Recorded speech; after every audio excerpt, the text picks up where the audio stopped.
Yo, we back. All right, let me see where I was at.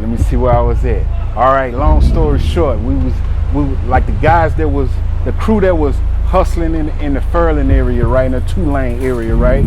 They began, I had got incarcerated. That's what happened. And in the moments of me getting incarcerated, right, the big homie, those who know, got into it with that crew, right? And the big homie got hit. He got hit up, right? So me being in jail, right? Me coming home, now we on a different time scene. It's on another level. Because now it's like I had to pick a side. If I'm gonna run with the big homie or if I'm gonna run with them. You see what I'm saying? Or I'm gonna continue to deal with them. And in that friction of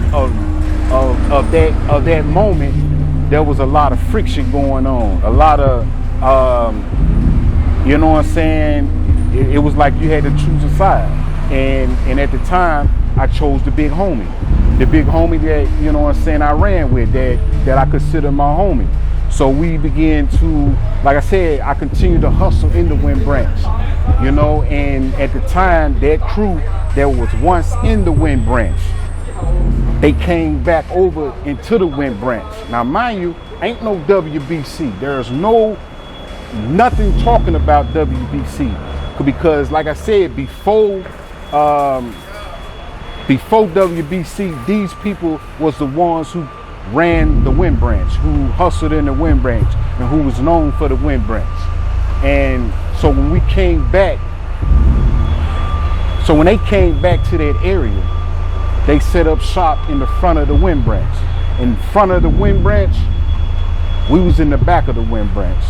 Long story short, they came back, and now mind you, the big homie, the side that I chose to run with is friction.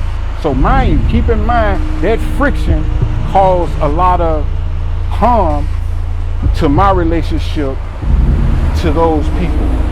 So mind you, now they came back to the Wind Branch, setting up shop, and in doing so, it was like, do we let them come back and take over? This wasn't no bully, nothing. It was just, I felt as though that being in the dope game and you don't let nobody come take over your spot. And that's what they felt that they could do with the friction that came with the big homie. So in saying that, the crew that I ran with, we like, what we gonna do? We gonna let them come up and set up shop? That's like total disrespect, and they knew that they was doing. So in saying that, we pulled up in the front of the Wind Branch. We set up shop, no sales being made. If it ain't coming through us, they can't serve. And in saying that, for those who know, they know. For those who don't know, they don't know the story. But this is the true story of what went on long before there was a W.B.C.